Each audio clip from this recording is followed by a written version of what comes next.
the most popular sports video game franchise in the world had to change its name. FIFA, as it was known, became EA FC. And what began simply as a negotiating position in a licensing dispute turned into one of the costliest decisions in the history of football. This is how to lose $20 billion. Back in 2022, after rumours of an ongoing squabble, FIFA, football's world governing body, and Electronic Arts, makers of the wildly successful game, announced that they were ending their 3-decade partnership. It was an acrimonious divorce, with accusations of greed helping to break a lucrative licensing deal that had powered $20 billion just in sales over the past 20 years. The result has a new-ish breakaway game that so far left FIFA embarrassed, empty-handed, and in time, probably billions of dollars poorer. In 1993, FIFA International Soccer was released by EA Sports.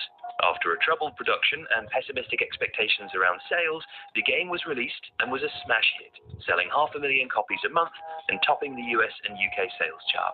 It came out 2 years before the dawn of Major League Soccer, and a year before the 1994 World Cup hosted in the US.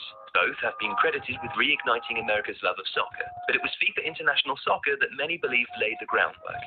It helped change the way people interacted with the game.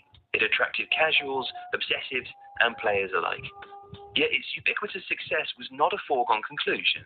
It faced stiff competition from the Winning 11 series, to become known as International Superstar Soccer, and later Pro Evolution Soccer in Europe and America. The game had been yapping at FIFA's heels almost since its inception. Designed by Japanese company Konami, many believed the franchise was the better game with more realistic gameplay. And so the two game developers fought a bitter battle for supremacy, with Pro Evolution Soccer concentrating on gameplay and FIFA on realism and licensing. And it was authenticity that won it. From 2008, with EA learning from some of the best aspects of its competitor, FIFA began to pull away. The introduction of Ultimate Team, an add-on game in which you collected player cards, made that gap a chasm and created a juggernaut. By 2021, it had sold 375 million units. Ultimate Team alone was generating $1 billion in revenue a year, and the game was anchoring the new world of esports, which has proven to be as popular as almost any sport in real life. Back in December 2021, 25,000 people watched a FIFA match being played on Twitch. Simultaneously, a game of eFootball 2022, essentially Pro Evo's stripped-back free-to-play successor, attracted just 19. A two-horse race had lost a horse. But in 2021, reports emerged of an impasse in negotiations between EA and FIFA on a new deal. FIFA believed that it should be getting double the $150 million a year it received for its licensing deal. Some reports suggested FIFA was asking for as much as $1 billion over the course of each 4-year World Cup cycle.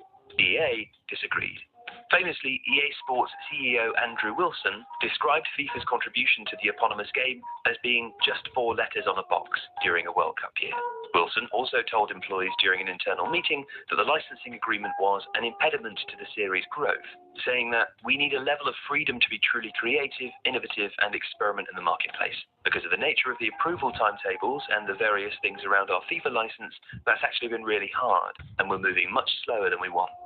And so it was announced officially in 2022 that the two would go their separate ways. FIFA President Gianni Infantino promised that a new FIFA game would be released in 2024. I can assure you that the only authentic real game that has the FIFA name will be the best one available for gamers and football fans. But EA struck first. In September 2023, EA Sports FC 24 was released. EA had maintained more than 300 licensing agreements with the likes of the English Premier League and UEFA. The game felt the same as before and was inevitably a smash hit. The company announced its financial results for the final quarter of 2023, which showed global sales of the game were 7% more than the last version of FIFA. The Digital Entertainment and Retail Association said that EA Sports FC 24 was the biggest selling UK game of 2023, shifting 2.25 million copies, essentially proving that EA didn't need the FIFA name to survive. And as of April 2024, no FIFA-backed alternative game to EA FC 24 had been released or even announced, which presented another problem.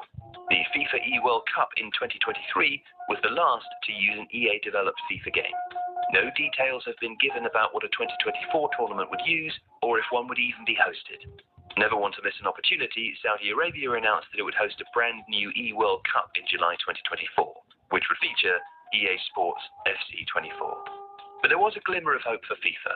In February of this year, it was reported that FIFA had been in discussions with game developer 2K to make a rival to challenge EA Sports FC 24.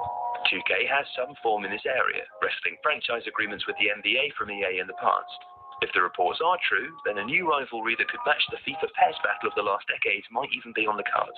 But as it stands, FIFA is left with empty pockets, potentially leaving future billions on the table, in a move that might one day be taught as a cautionary tale.